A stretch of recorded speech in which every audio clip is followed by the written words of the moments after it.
Today, I'm gonna attempt to spend $100 on street food here in Merida, Mexico. It looks very spicy. I was told don't even try it. That to me sounds like a challenge. Merida is a city of almost 1 million people and it's the capital of the state of Yucatn. Here, they have food unlike anywhere else you'll find in Mexico. Last time, I tried doing a $100 challenge in Mexico City and I didn't get near my goal of spending $100. Today, I'm hoping for redemption. Now, I know what you're thinking. Sonny, are you wearing a pink shirt? No, I'm wearing a white shirt that I washed with my bandana. So from here, me and my white shirt are gonna tour the market called Lucas de Galvez, where we're gonna find all manner of interesting street food and market food too. Right now, I have my eye on some gentlemen eating a local delicacy. I'm gonna go say hello and see what they're chowing down on. I'm sitting down right now with 4 gentlemen who are eating escabeche. They keep doing hand signals, symbol. So right here, this is like a stew. It's chicken, it's onions, it looks delicious, and I see them using the flour tortilla right here. This gentleman is doing it. You kind of just pluck off a little bit of meat, you fill it up with juice, and you take a bite. So I'm gonna try it out. I've got my tortilla right here. Put that in, make kind of a cone, give it a little bit of a dip, and try it out. That is savory and delicious. It's like a chicken noodle soup with no noodles. Muchas gracias.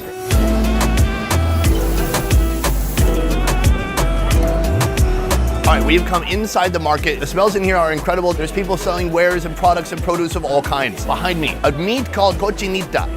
Is that right? Es cochinita pibil, enterrada. It's only the ground. Cochinita pibil. Right, and so that's what's special about this is it's a whole pig that's cooked underground until it's incredibly tender. Now you can put it in a taco or some bread. We start right here with the torta, and then he goes for the meat. He puts on some onions, and he gets the other bun wet with this porky juice. Look at that. I cannot wait to try this out. Sir, mucho gracias. We're at our first food, and I've not yet sweat through my shirt. It's gonna be a good day. This right here, 30 pesos, roughly a bit more than $1.50, I believe. The editor can put it on the screen right here, or here, or here. On the table, when you come here, you've got a bunch of accoutrement you can add on. This is a habanero type sauce, dry chili flakes. And then this right here is an orange juice in here. There's onion, there's chilies. It looks very spicy. I was told don't even try it. That to me sounds like a challenge. But first, the sandwich. Let's go for it. Oh yeah. The meat is incredibly soft. It's porky, it's rich. The only thing is, there's not a lot of other flavor. And so I want to add a buttload of this. Let's see if that kills me. The pork is still the heart and soul of that sandwich, but now we have some onion, so there's some crunch. We have the sourness from the citrus, and we got a little bit of heat. So this is toasted habanero. I'm told this is even more spicy. A little bit of that on there. I don't want to go too far. Let's go for it. Oh man, it's pickly, it's sweet, it's sour, it's spicy, it's everything together. That is so delicious. A delicious start, but man, not that much money. Let's keep moving.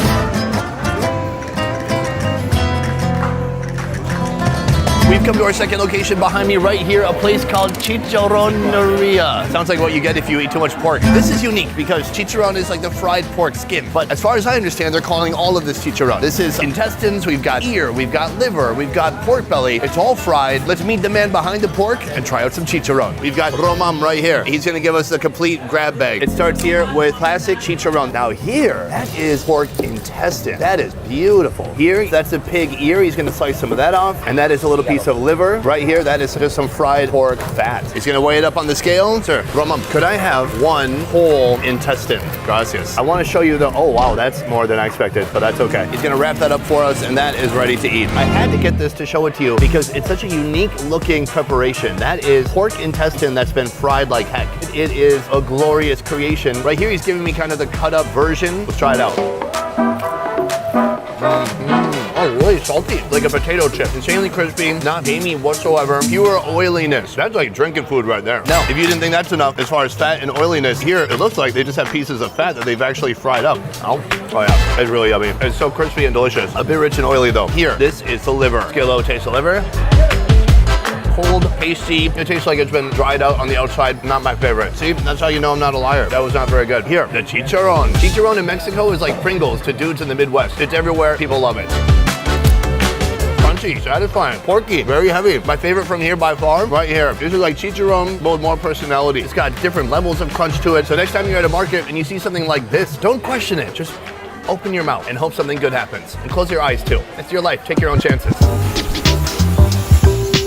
So we've come now more to the food court type area, and I found this epic machine right here, the Tortilla-O-Matic 5000, cranking out thousands of tortillas a day. This is all corn flour. They mix it with water and maybe some other secret ingredients, although maybe not. I'm just unsure and uneducated. Then they stuff it into here, and it gets squeezed out into these beautiful tortilla shapes. It cooks on both sides. The only thing better than tortillas is seeing 1,000 cooking at one time. Our next dish just happens to utilize corn tortillas just like this. Let's go check it out. Our next dish, salbutes, something on the spectrum between a taco and a tostada, made with fried corn tortillas and turkey meat. Turns out, if folks here aren't eating pork, turkey is the next most popular protein option. But having turkey meat in Mexican food, well, that will be a first for me. First, freshly made corn tortillas are deep fried until they become slightly golden but not crunchy. Now, for the toppings. We have our tortillas right here. On top, we get a bit of lettuce first as a base. Then the turkey meat from here, it looks like some carrots, some tomato, some onion, and then that is complete. Muchas gracias. Boom. Here we have not just one salbut, but tres salbutes. And then we have a couple different things on the side. This, I'm told initially, oh, that's just cabbage. And then I smelled it and I was like, ugh. That ain't cabbage. So that's actually cabbage mixed with habanero. Then this, I'm told, is just straight up like a habanero juice that you can put onto your salbut. So let's pile this on there. This is the cabbage with the habanero inside. Let's go for it. It's delicious like that, but man, very heavy, greasy tortilla. The turkey doesn't have a lot of personality. It's a bit dry, but I'm gonna put even more cabbage on there, and I'm gonna put this sauce on there too, because I'm told this one is legitimately spicy. Let's see if I make it out of here alive. That's the move right there. It is so spicy. The cabbage gives it some extra texture. My favorite part about this is that tortilla. It's fun. It's half crunchy, half soggy and oily, but it's all about the toppings. 19 pesos each. That's this much money in USD. So we're inching closer to $100, but we got a lot more eating to do. I'll make you move like your boots are on fire.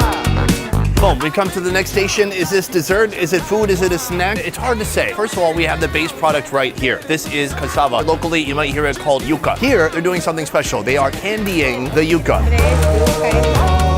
So here they have a squash. It's just been boiled and candied for hours in a sugary syrup. And then the same thing right here. We have a huge container here full of yuca that's just been candied in almost like a boiling molasses for hours until it soaks up all those delicious sugars. I'm gonna ask her for one. Hola, uno yuca, por favor. All right, she's gonna put that in the bag. Oh, she'll even put juices on there too. All right, give it a little bit of a hit. Gracias. So this costs about 10 pesos. Super affordable. Something like this I mainly have only seen in Mexico. The only other example I could think of would be maybe candied yams in the USA. You can see it's already kind of falling apart because it's just been boiling for so long. I'm excited to try it out. Here we go. The texture of cassava is undeniable. I love it. It just has a brilliant, thick denseness to it. That's so fun to chew through. The flavor is its own unique thing. The only thing I can compare it to really is molasses, which is sweet and sugary, but has like kind of a burnt quality to it. Overall, I like it. Boom, we've come to another location. Here, tamales, in a way that I've never seen before. Last time we were in Mexico City, you can see the tamal is made with corn flour. There's a stuffing inside, and then it's wrapped in a corn husk. Here, it's completely different. Take a look at this. This is also a tamal, but you may notice immediately the shape is very different. It is flat, it's rectangular, and that is not a corn husk. That is a banana leaf that has been cooked in. It's not boiled like tamales you might find in other areas of the world. This has actually been cooked underground. Signora here has suggested that she opens it inside this beautiful color, and she's about to dump a sauce on top. It's a type of bean sauce, and that is a habanero on top. This thing looks glorious. Muchas gracias. Boom, we're up to, I think, our fifth food right now. This is 40 pesos, and this is the tamal. How does it work? They have corn flour. They mix that with pork fat, and that creates a dough that becomes the bottom layer. From there, chicken and beans. They cap it with more corn dough. They wrap the whole thing in banana leaves, and they cook it underground with hot stones. When it's finished, you see what happens from there. Let's dig into it. The edges right here, super crispy, and then some bits are gonna be soft as we get inside. But let's try this first. Hard, but not crunchy. Almost styrofoamy, a little stale tasting. Let's try a piece in here from the softer region. Boom, okay, so right inside there, you can already see there's some chicken, there's some of this bean. It looks very interesting. I've got chicken, I've got beans, I've got the top layer of the corn dough. Let's try it out.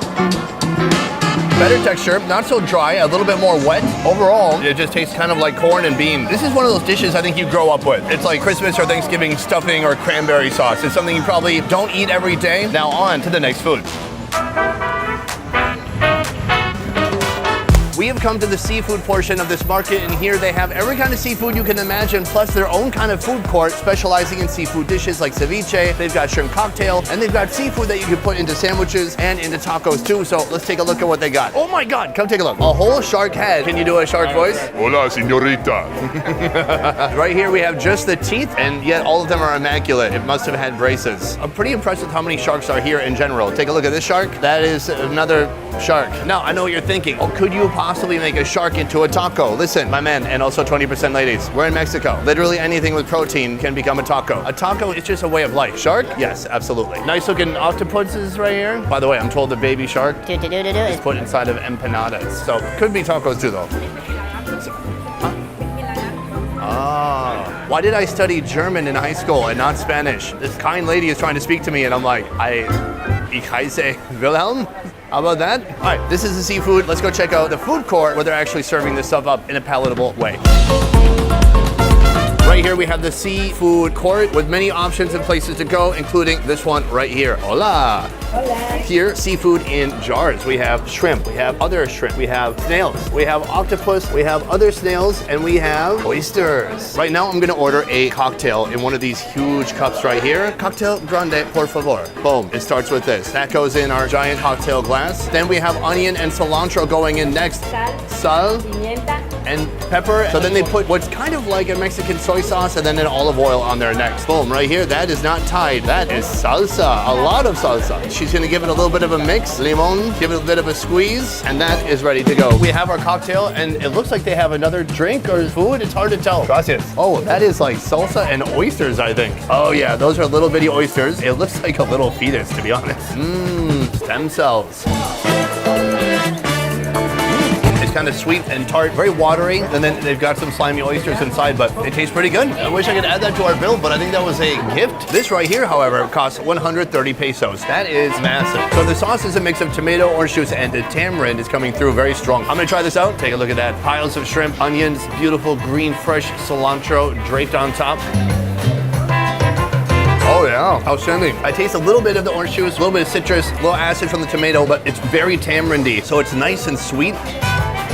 The shrimp are so fresh, so clean tasting, nothing fishy at all. The onions give it a little bit of crunch. This is so multi-dimensional. Red Lobster, get on this. That is fantastico, incrediblio, and wunderbar. Uh-oh, that last one was in Spanish at all. Dang it, German. I meant maravilloso. Otherwise, I think that might be our last food. I think we have to contabulate the results. We have to add up everything and see if I broke $100 this time here in Merida, Mexico. Boom, guys, that is the end of the video. I tried 6 different foods, I believe, plus one bonus food in the beginning that I didn't really pay for. So in the end, was 6 foods enough to put me over $100? Well, we are adding everything up right here. The summation of all the foods I ate together today, it is not enough to get to $100. $100 would be very easy in Playa del Carmen. Just order like 2 shots and you're there already. Here, this is like real local, from pork to tacos to seafood in different sections. Awesome to see, very delicious, and wow, pretty affordable too. So that is the main market of Merida, a beautiful city, very generous and nice people, and it's just about a 4-hour drive from the city of Cancun. Hey, next time you're in Mexico, check it out. Or don't, I don't know, I'm not being paid by the tourism board. Do whatever you want. Otherwise, guys,